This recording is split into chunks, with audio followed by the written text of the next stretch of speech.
지난주에 우리는 에베소서 6장 11절 마귀의 간계를 능히 대적하기 위하여 하나님의 전신갑주를 입어라.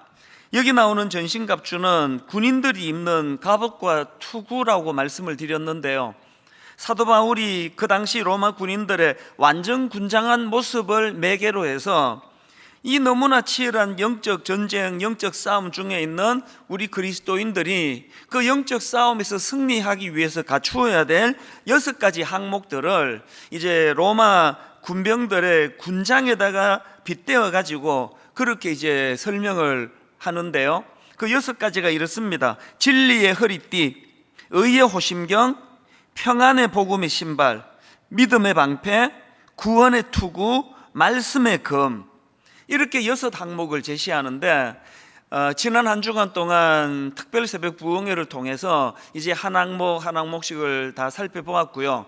이제 오늘은 맨 마지막 6번째 항목인 이 말씀의 검, 이 말씀의 검에 대해서 살펴보려고 합니다. 여기에 해당되는 본문 말씀이 에베소서 6장 17절입니다. 구원의 투구와 성령의 검, 곧 하나님의 말씀을 가지라. 제가 이 하나님의 말씀을 가지라는 이 말씀을 묵상하고 또 여러 책도 보고 자료도 보고 하니까 이 말씀에서 너무나 소중한 한 가지 포인트가 이구동성으로 설명하는 내용이 이 6가지의 이 전신갑주로 갖추어야 될 항목 중에서 나머지 5가지는 전부 다 이게 방어적인 거고요, 여기 나와 있는 이 말씀의 근만 유독 이게 공격용이라는 겁니다. 우리가 지난 주 중에 살펴본 5가지를 보면은 그 다 방어용 맞습니다. 진리의 허리띠, 그 다음에 의의 호심경, 이게 방탄조끼 같은 거라 말씀드렸죠. 그 다음 평안의 복음의 신발, 또 믿음의 방패, 또 구원의 투구, 이 전부 다 방어용 아닙니까? 딱 오늘 우리가 다루게 될 하나님의 말씀만 이 공격용이라, 이 검으로 표현했다는 겁니다. 이게 보통 좀 조화를 이룬다고 생각하면은 6가지 항목을 드러내면 방어용 한 3가지, 또 공격용 한 3가지, 이렇게 조화를 이룰 것 같은데 지금 완전히 이게 치우치지 않습니까? 5가지는 다 방어용이고 공격용은 딱 하나인데 그게 하나님 말씀입니다. 이게 뭘 의미하겠습니까? 그만큼 이 말씀이 가진 강력한 능력, 말씀이 가진 강력한 힘, 이걸 좀 강조하는 것이지 않을까, 제가 그렇게 이것을 생각해 보았습니다. 이런 맥락에서 교회가 가질 모든 역량을 가지고 해야 되는 것은 예배를 살리는 일이고 말씀을 살리는 일이고 기도를 살리는 일인데요, 이것들이 어우러지면 너무나 강력한 영적인 공격용 무기, 상대방을 완전히 제압하는 공격용 무기가 되지 않을까, 그런 생각을 합니다. 특별히 그 중에서도 이 말씀, 이게 성경이 그것을 지금 우리에게 가르치고 있지 않습니까?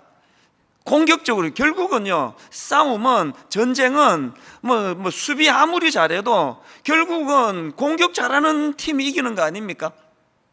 근데 이게 딱 하나 말씀이면 된다는 겁니다. 이런 점에서 오늘날 저나 또 많은 목회자들이 귀담아 들어야 될 중요한 메시지가 있다고 생각합니다. 교회는 여러 가지 요소를 다 갖추고 있어야 되지 않습니까? 친교도 해야 되겠고 여러 가지 것들이 다 있지만, 그러나 사실은 그 나머지 것들은 다 부대적인 거고 말씀을 가르쳐야 된다는 겁니다. 그렇지 않으면요, 주일학교 열심히 애들 잘 키워봐야 크면 다 뺏깁니다. 말씀이 없는데 그 영적 싸움에서 어떻게 승리할 수 있겠냐고요. 예를 들면은 요한복음 6장에 오병이어의 기적이 나오는데요, 이 사건 다 아시죠? 그 작은 어린아이 도시락으로 이것저것 다 합하면은 추정컨대 10,000명이 넘는 사람들을 이 어린아이의 작은 도시락 그 재료를 가지고 그런 기적을 베풀었다. 그랬더니 수많은 사람들이 열광을 하는데요, 그 진리 때문에 열광하는 거 아닙니다. 신기한 거 구경하고. 그래서 이제 그렇게 열광하는 그 사람들에게 예수님이 진리의 말씀을 가르치시니까 어떤 일이 일어나느냐, 다 떠나는 거예요. 요한복음 6장 66절을 보십시오. 그때부터, 주님이 말씀을 가르치는 그때부터 그의 제자 중에서 많은 사람이 떠나가고 다시 그와 함께 다니지 아니하더라. 여러분, 이게 현실인 겁니다. 이 딱 오늘날 교회를 보는 것 같지 않습니까? 그 주일학교 애들에게 그렇게 뭐 간식 주고, 우리가 자랄 때는 뭐 놀이도 없고 TV도 없고 먹을 것도 없으니 교회 가면은 막, 그래서 온 동네들이 교회 다 모였습니다. 여름 성경학교 같은 거는 막 안 믿는 애들도 손꼽아 기다렸고, 크리스마스 뭐 이브 같으면 동네 사람들이, 그저께도 제가 옛날 드라마를 보니까 그 안 믿는 사람들끼리 그 크리스마스인데 교회 가서 떡 받으러 가야지, 그런 대사가 있더라고요. 그럼 무슨 소용입니까? 북적북적거리면서 영국 구경하고 게임하고 뭐 수박 깨트리기 하고 다 하고, 이제 말씀을 안 가르치면은요 다 떠나요. 그 자선 사업도 아니고. 이 교회가 회복이 돼야 되는 건, 진짜 중요한 건 말씀입니다. 분당 우리 교회가 학교를 빌려서 교회를 개척하고 났더니 이모 주중에는 아무것도 못했거든요. 아이들 학교가 지금 이게 수업이 되는데 교회에서 뭘 하겠습니까? 이 등급만이 뭐 본당 하나 가지고. 그래서 저희는 달력에 빨간색 뭐 공휴일 뭐 아무것도 못했습니다. 그래서 모임은 전부 집집마다 돌아다니면서 제자 훈련도 돌아다니면서 하고, 모임도 뭐 다 그렇게 했는데요, 지난 18년 19년을 되돌아보면서 제가 처절하게 깨달은 건요, 체육대회 안 해도 지장이 없더라는 거예요.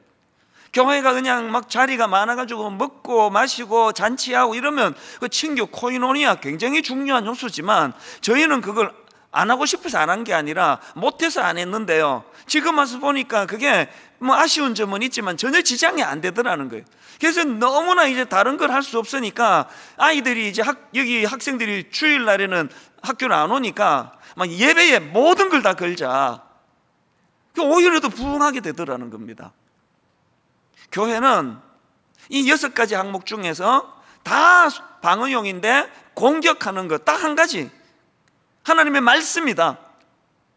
여기에서 오늘 우리가 참 많은 생각을 하게 만든다고 생각을 합니다. 그래서 저는요, 오늘날 교회는 오병이의 기적 보고 떡 먹고 막 기분 좋고 우와 막 열광하다가 예수님이 진리의 말씀을 가르치니까 다 떠나버리던 그런 상황 속에서 베드로와 같은 인물을 길러야 된다는 겁니다. 66절을 보십시오. 예수님께서 말씀 전하니까 다 떠나버리는 그 상황 속에서 제자들에게 이런 질문을 던집니다. 요한복음 6장 67절, 예수께서 12 제자에게 이르시되 너희도 가려느냐? 그랬더니 68절, 시몬 베드로가 대답하되 주여 영생의 말씀이 주께 있사오니, 영생의 말씀이 주께 있사오니 우리가 누구에게로 가오리까? 아마 정말 우리 주님 마음을 기쁘게 흡족하게 드렸던 그런 대답 같습니다. 막 교회가 가능하면 그런 기적도 좀 일어나면 좋겠고요, 막 병도 고치고 막 소문도 나고 뭐 그러면 좋겠습니다만, 그러나 그거가 본질이 아니라는 거예요. 그런 게 하나도 일어나지 않는다 하더라도, 그리고 뭐 학교를 빌려서 가지고 다른 뭐 친교하고 뭐 김 집사님 박 집사님 모여가지고 여전도에 늘 막 그저 만나서 북적북적 잔치같이 그런 분위기 좋게 만들면 교회가 성장하는 데는 그 도움이 되겠지만, 그런 게 없다 하더라도 본질되는 하나님의 말씀이 선포되고 하나님의 말씀이 가르쳐지는 곳이라면 아무 손색이 없다는 겁니다. 분당 우리 교회와 이 땅의 모든 교회들이 방금 말씀드린 요한복음 6장 68절에서의 시몬 베드로와 같은 대답을 만들어내는 교회가 되기를 원합니다. 주의 영생의 말씀이 주께 있사오니 우리가 누구에게로 가오리까? 이런 차원에서 저나 여러분 모두가 다, 오늘 우리 시대는 너무나 무서운 영적인 공격이 많은 시대인데요, 이럴 때 우리가 성령의 검, 곧 하나님의 말씀, 이것을 가지고 맞설 수 있는, 늘 밀려만 다니고 수비만 하는 것이 아니라 수비도 잘해야 되겠지만 이것들을 가지고 한 방에 그 악한 적들을, 그들의 악한 또 계획을 무너뜨릴 수 있는 이런 말씀의 능력을 경험하게 되시기를 바랍니다. 여러분, 히브리서 4장 12절 말씀의 능력을 정말 믿으십니까? 하나님의 말씀은 살아있고 활력이 있어 좌우의 날선 어떤 검보다도 예리하며, 여기도 공격용 검이 나오지 않습니까? 좌우의 날선 어떤 검보다도 예리하여 혼과 영과 및 관절과 골수를 찔러 쪼개기까지 하며 그 마음의 생각과 뜻을 판단하나니. 여러분, 이 말씀은요 조금도 과장이 아닙니다. 기독교 역사 2000년 동안에 여러분 예를 들어 가지고 종교교역가 마르틴 루터, 우리 생각에 이분은 타고나기를 거의 전사로 타고난 것 같지만 그렇지 않습니다. 제가 어느 글에 보니까 젊은 시절에 루터는요 늘 수심이 가득한 우울한 청년이었다는 겁니다. 늘 그 마음에 하나님의 진노가 임할 것 같은 이런 두려움에 빠져 있었다는 겁니다. 그렇게 나약하게 짝이 없는, 그렇게 소심하고 그렇게 우울하고 그렇게 어두운 얼굴을 갖고 살아갔던 이 루터에게 로마서 1장 17절 말씀이 선포된 거 아닙니까? 복음에는 하나님의 의가 나타나서 믿음으로 믿음에 이르게 하나니 기록된 바 오직 의인은 믿음으로 말미암아 살리라 한 것 같으리라. 이 살아계신 하나님의 말씀이 좌우의 날선 어떤 검보다도 예리하게 그의 심령 골수를 찔러 쪼개기까지 그 마음을 파고 들어가니까 세상에 그 나약한, 그 우울해 보이던 루터가 세계 역사를 바꾸어 놓은 거 아닙니까? 루터뿐만 아닙니다. 오늘 여러분 우리가 이런 능력의 말씀으로 무장하고 기왕 예수 믿는데 이 말씀의 능력을 경험하고 살아가시기 위해서는 자꾸 그 엉뚱한데 오병이어 기적은 언제 구경하지?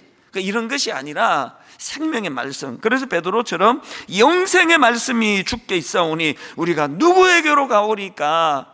참 말씀을 묵상할 때 행복하고 말씀 속에서 기쁨을 발견하고 그 말씀이 능력이 되어서 그 어떤 악한 것들도 함부로 공격하지 못하게 만드는 이런 중심이 딱 서 계시는 믿음의 성도님들이 되시기를 바랍니다. 그래서 저는 오늘 이런 맥락에서 이제 이 본문 말씀을 중심으로 해서 이 능력의 말씀을 우리 잘 사용해야 될 거 아닙니까? 그래서 이제 제가 말씀의 검 사용법 이런 제목으로 이제 한 2가지 정도 그 사용법을 좀 나누려고 합니다. 여러분, 말씀의 검 사용법 첫 번째, 성령님을 의지하며 사용하기. 무슨 의미인지 아시겠죠? 자, 본문 에베소서 6장 17절을 다시 보십시오. 구원의 투구와 성령의 검 곧 하나님의 말씀을 가지라. 여러분, 여기 보니까 지금 하나님의 말씀을 성령의 검이라고 그렇게 표현을 했는데요, 왜 하나님의 말씀이 성령의 검입니까? 대답 간단합니다. 왜 하나님의 말씀이 성령의 검이라고요? 그건요, 성령님께서 하나님의 말씀으로 우리를 인도해 주시기 때문입니다. 성경을 읽으실 때요, 꼭 한 가지 제가 지침을 드리고 싶은데요, 성경을 읽으시기 전에 반드시 기도하고 읽으셔야 돼요. 기도하실 때 특별히 성령님께 간구의 기도를 드려야 됩니다. 성령님, 저는 너무나 미련한 인생입니다. 저는 아무리 말씀을 읽어도 이 깊은 영적인 진리의 말씀을 깨달을 수 없는 인생입니다. 그래서 제가 성경을 펴고 말씀을 읽을 때 성령님, 저에게 지혜를 주시기 원합니다. 이 말씀의 의미를 잘 깨달아 알 수 있도록 분별력을 허락해 주시기 원합니다. 그렇게 말씀을 읽기 전에 반드시 성령님의 도우심을 구하고 읽으셔야 됩니다. 예수님께서도 그 성령님 인도하심의 중요함을 여러 번 반복해 강조해 주셨는데요, 자, 요한복음 14장 16절을 보십시오. 예수님 이런 말씀을 하십니다. 내가 아버지께 구하겠으니 그가 또 다른 보혜사를 너희에게 주사 영원토록 너희와 함께 있게 하리니 그는 진리의 영이라. 그는 진리의 영이라. 여러분, 보혜사 성령님이 우리 곁에서 우리를 도와주시는 분으로 계시면요, 전방위로 도움을 받을 게 너무너무 많겠지만 오늘 예수님은 그 중에서 성령님은 진리의 영이시라는 겁니다.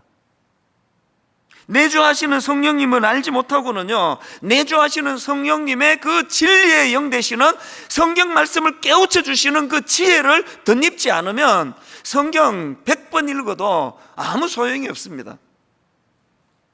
고린도전서 2장 10절 현대인의 성경입니다. 하나님께서는 누구를 통하여? 성령님을 통해 그 비밀을 우리에게 알려주셨습니다. 아니 성경 자체가 성령님의 영감으로 쓰여져 있기 때문에 성령님의 영감으로 풀어 읽지 않으면 아무 소용이 없습니다. 옛날에 우리 학교 다닐 때 수학의 정석, 지금도 저는 가끔씩 악몽을 꿔요. 수학의 정석을요, 그 수학의 원리가 다 그 통해진 상태로 읽지 않으면요, 그거를 100번 읽어도 아무 소용이 안 읽은 거랑 똑같습니다.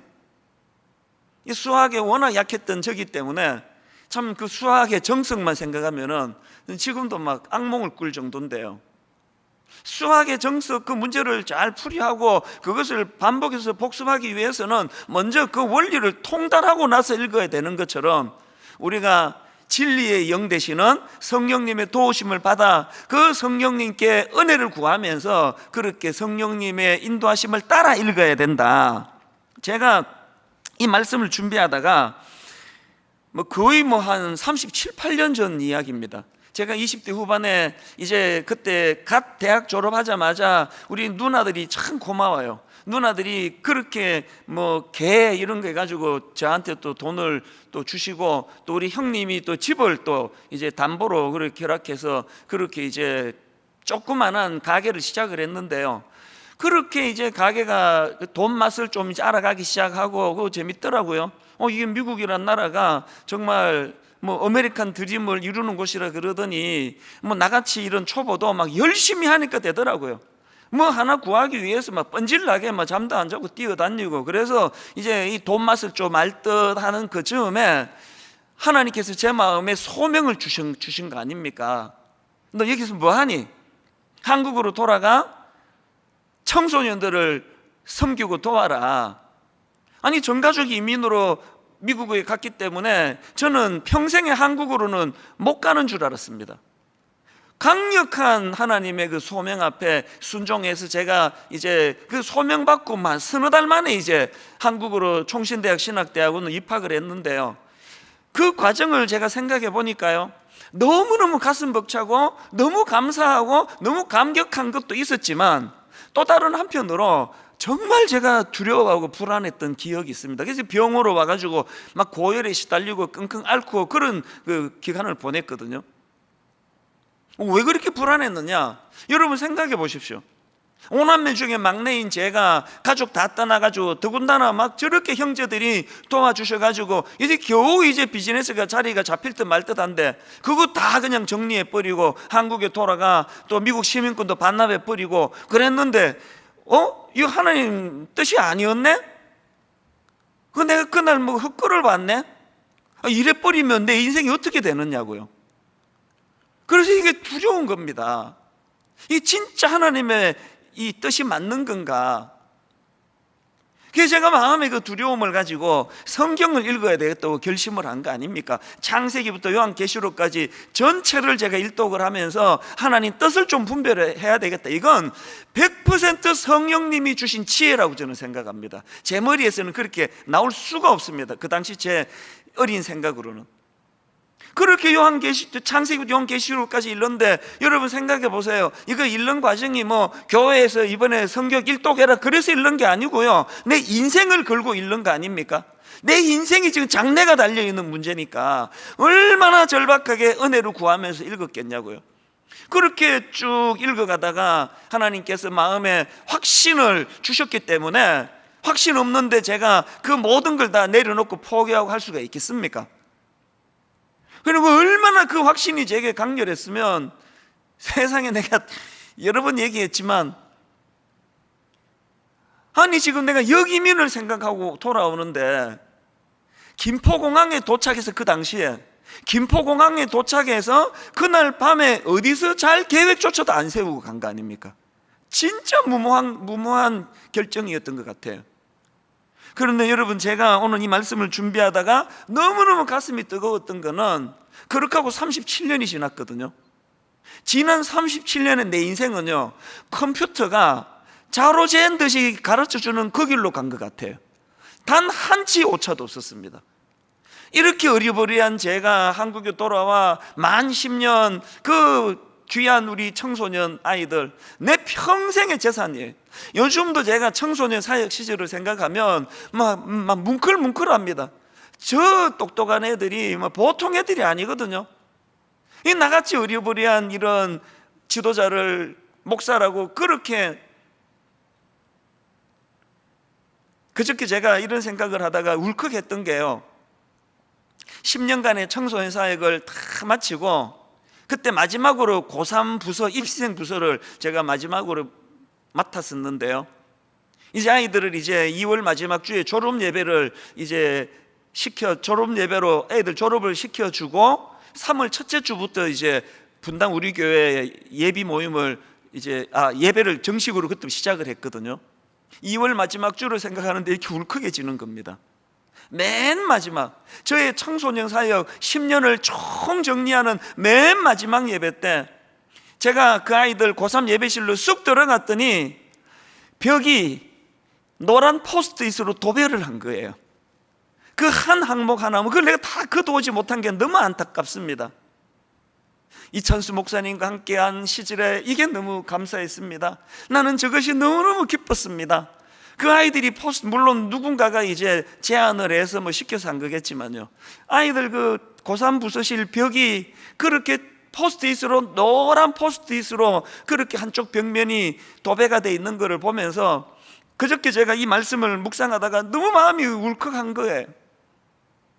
이 어리버리한, 아무것도 준비가 안 된, 아니 지금 귀국하고 김포공항에 내려가지고 그날 저녁에 어디서 잘 계획조차도 안 세우고, 그래서 마중 나온 내 친구한테 너무 궁색한 그 며칠간 그 신세를 지는 이런 글로 시작한 어설프기 짝이 없는 저의 여기민 생활이었는데, 지난 37년은 너무나 정확하게 한 치에도 오차도 없는, 이게 성령님의 인도하심이 그거예요. 성령님의 인도하심을 성경을 통해서 더 씌워질 때 거기에 온전한 하나님의 인도하심이 나타나게 되는 줄로 믿습니다. 그래서 요한복음 16장 13절, 그러나 진리의 성령이 오시면 그가 너희를 모든 진리 가운데로 인도하시리니, 이 말씀을 믿는 정도가 아니라 여러분의 인생길 가운데 이 말씀을 늘 누리면서 경험하시면서 맛보시면서 살아가시는 믿음의 성도님들 되시기를 바랍니다.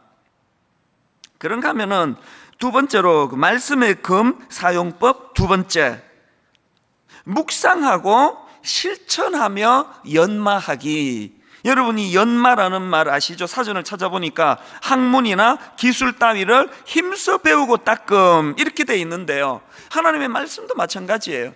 말씀이 불완전한 게 아니라 이 말씀을 연마하지 않은 우리들의 연약함을 깊이 돌아보셔야 됩니다. 17절 말씀을 다시 한번 보십시오. 구원의 투구와 성령의 검 곧 하나님의 말씀을 가지라. 여기 나와 있는 하나님의 말씀을 이제 그 레마라고 기록되어 있는 이 하나님의 말씀을 가지고 설명해 놓은 책들을 보니까요, 이 하나님의 말씀을 이제 두 가지 단어로 설명하거든요. 로고스라는 단어가 있고 레마가라는 단어가 있는데, 오늘 본문에서는 레마라는 단어로 하나님의 말씀을 표현했다. 이게 무슨 의미냐? 흔히들 이제 이 로고스와 레마의 차이를, 로고스는 객관적인 진리의 말씀이다, 또 이 우주 전체가 이렇게 가변적이고 혼란이 많은 이 시대에 이 세상에 흔들림 없는 중심을 잡아주는 그런 객관적인 진리의 차원에서의 말씀을 강조할 때 이게 로고스라고 설명을 한다. 그런가 하면은 여기에 반해서 레마라는 거는 주관적인, 자기가 특별히 은혜로 다가오는 그 말씀, 이게 레마이다, 이런 설명들을 많이 하거든요. 제가 본 책에서도 그런 설명들이 있었습니다. 근데 사실 이 로고스와 레마를 가지고 너무 이거를 껴 맞추려고 하다가 보면은 오류가 발생합니다. 왜냐하니까 현실적으로 그 성경이요, 이 레마와 로고스를 같은 뜻으로 이거를 혼용해서 쓰는 경우가 꽤 있기 때문이고요. 개석은 신약학자 길승남 교수님이 쓴 책에 보니까 이 부분을 이제 지적을 하면서 이제 그럼에도 불구하고 여기에서 이제 레마라는 단어를 로고스가 아니라 레마라는 단어를 쓴 이유를 이렇게 설명하는 걸 봤습니다. 그러나 이 그러나가 뭡니까? 원래 이 레마와 로고스가 같은 의미이기 때문에 성경이 혼용해서 사용할 때가 많은데, 그러나 대체로 로고스는 메시지의 내용을, 레마는 어떤 상황에서 말하여지거나 선포된 말씀을 가리킨다, 그렇게 설명을 하는 글을 제가 봤고요. 그런가 하면 미국의 찰스 스윈들 목사님 책에 보니까 또 이런 설명을 합니다. 로고스의 초점이 메시지의 내용이라면 레마의 초점은 그 메시지를 표현하는 일이다. 그 다음 들어보세요. 따라서 지금 바울의 강조점은 복음 전파나 성경 읽기가 아니라 사탄과 교활한 어둠의 영들에 대항하여 하나님의 계시된 말씀을 실제로 활용하는 일이다. 그래서 이제 이 레마를 쓴 이유를 여러 학자들이 조금씩 다르게 이제 설명을 하는 것을 보는데요. 저는 이 말씀을 어떻게 적용하는가 하면은 너무나 뭐 로고스는 이렇고 또 레마는 저렇고 구분시키는 그것이 좀 위험해요. 왜냐하면은 이게 로고스를, 레마를 내가 경험해야만 이게 진리인 것처럼 가버리면 그거는 명백한 오류거든요. 그래서 저는 이거를 레마와 로고스로 구분해서 설명하기보다는 큰 그림으로 이 하나님 말씀은 객관적으로 너무나 혼란이 많고 가변적이고 변동이 많은 이 세상과 우리 인간들의 흔들리지 않는 중심을 잡아주는 차원에서의 말씀인 동시에, 그런가 하면은 그 모든 말씀이 진리의 말씀이지만 유난히 내게 객관적으로 내게도 은혜가 되는 이 말씀이 있는데, 이 주관적 객관적인 말씀의 은혜를 동시에 받아 누리는 게 필요하다. 제가 이렇게 여러분에게 적용해서 설명을 드리고 싶습니다. 항상 신구약 성경 어떤 말씀이라도 내게 능력을 가져다 주고 내게 혼란한 이 시대의 중심을 가져다 주는 일에 쓰임 받지 않는 말씀이 없고요. 그런가 하면 그 중에서도 아까 제가 그 루트로 말한다면 그 혼미했던 루트가 로마서 1장의 그 말씀을 읽음으로 중심을 확 잡아주는 것 같아요. 주관적으로 자기에게 은혜가 되는 이런 말씀도 필요하다는 그 이야기입니다. 너무나 많은 죄책감을 가지고 우울하고 또 병원을 출입하고 약을 먹고 그런 어떤 자매가 어느 날 갑자기 로마서 8장 1절 2절 그러므로 이제 그리스도 예수 안에 있는 자에게는 결코 정죄함이 없나니 이는 그리스도 예수 안에 있는 생명의 성령의 법이 죄와 사망의 법에서 너를 해방하였습니다. 이 말씀 앞에 눈물이 쏟아지면서 하나님 앞에 은혜를 구하는 기도가 터져 나오면서 그날 그 시로 마음의 죄책감과 정죄감이 다 사라져 버렸습니다. 이런 간증은요, 이런 말로 다 할 수 없이 많이 나옵니다. 참 한 가정을 책임지는 가장 입장에서 늘 패배감에 시달리고 패배의식 때문에 괴로워하던 어떤 남자 성도님이 어느 날 로마서 8장 37절 그러나 이 모든 일에 우리를 사랑하시는 이로 말미암아 우리가 넉넉히 이기느니라, 이 말씀 한 구절로 인해 가지고 벌떡 일어나는 새 힘을 얻게 됐다, 이렇게 고백하는 우리 형제님들도 꽤 많습니다. 참 이게 딜레마 아닙니까? 어떤 분은 이렇게 하나님의 말씀이 너무나 생생하게 살아있는 활력이 있어 꿈틀꿈틀거리는 능력의 말씀으로 자기에게 다가오는데, 어떤 분은 그렇게 오래 교회를 다니면서도 아이고 성경만 읽으면 졸리긴 하지 이게 뭐가 나한테 유익한지 모르겠다고 이런 분들이 계시는데요. 그 왜 그런지 아십니까? 길이 안 나서 그래. 길이. 제 막내 아들이 지난주 월요일날 군에 입대를 했거든요. 저는 이제 이번 특세는 거의 날품팔이처럼 하루 벌어 하루 사는 것처럼 월요일날 막 수면 한 3시간씩 자면서 월요일 설교 준비해서 화요일 새벽에 쓰고 화요일 또 한 3시간 자면서 또 이제 수요일 쓰고 이러면서 일주일을 보냈기 때문에 어제는 정말 괴로운 시간을 보냈거든요. 막 머리도 아프고 막 치통까지 오고 우리 치과에서 집사님한테 SOS 쳐가지고 막 오후에 갑자기 또 약 배달해 오고, 그러면서 이제 집에서 그 교회에서 늦게까지 씨름을 하다가 저녁 무렵에 집에 갔더니 막 저하고는 달리 제 아내는 막 그냥 막 신이 나서 막 싱글벙글해요. 왜 그런가 봤더니요, 아들한테 전화가 왔대요. 7분 시간을 주어졌다는 거예요. 세상에 그 7분을 자기한테 전화를 했다고. 그러면서 이제 막 그 얘기를 하는데, 결정적으로 너무 행복한 대목이 있었는데요, 얘가요 하루 온종일 엄마 생각만 한다고 그런 얘기를 해요. 근데 그 얘기를 들으면서 나는 둘 다 똑같이 부모인데 되게 순간적으로 좀 그렇다면 내색은 안 했지만 약간 제가 좀 서운하려고 하다가 바로 제가 반성으로 들어간 게 뭐냐, 맨날 저는 뭐 교회 일 한답시고 그 아이가 어릴 때부터 뭐 잘 때 나가고 잘 때 들어오고 뭐 지금까지도 마찬가지예요. 이게 이 친밀함이 별로 없다가 보니까 자기 엄마랑 뭐든지 의논하고 살갑게 지내고 같이 교제하고 이러니까 군대 보내놨더니 하루 종일 엄마 생각만 난다고 하는, 그래도 너무한 거 아닙니까? 성경 말씀이요, 어떤 분에게는 너무나 내게 친숙한 로고스의 말씀으로, 레마의 말씀으로 너무 내게 포괄적인 이 진리로 참 거기에 너무나 경외감이 생기는 말씀으로, 때로는 세미한 음성으로 내 마음을 만져주시는 그런 말씀으로 누리는 분들은요, 그 말씀과의 교제가 잘 이루어졌기 때문에, 길이 잘 났기 때문입니다. 그래서 제가 아까 말씀의 금 사용법 두 번째 설명하면서 두 가지를 제가 제시했죠. 첫째 묵상하고, 둘째 실천하면서 이것들을 연마해 나간다고 말씀을 드렸지 않습니까? 그래서 여러분, 말씀을 묵상해야 됩니다. 길이 나기 위해서는 너무 우리 아들이 저에 대하여 별로 생각도 안 하고 자기 엄마만 생각하는 것처럼 말씀이 서먹서먹해지는 걸 막으려면은요, 말씀과 내 심령 사이에 길이 나야 되는데 그 묵상입니다. 시편 1편 1절 2절 복 있는 사람은 악인들의 꾀를 따르지 아니하며 죄인들의 길에 서지 아니하며 오만한 자들의 자리에 앉지 아니하며 오직 여호와의 율법을 즐거워하여 그 율법을 주야로 묵상하는 자로다. 묵상하는도다. 공동번역으로 보니까 밤낮으로 그 법을 되새기는 사람이라는 거예요. 밤낮으로 그 말씀을 되새기는.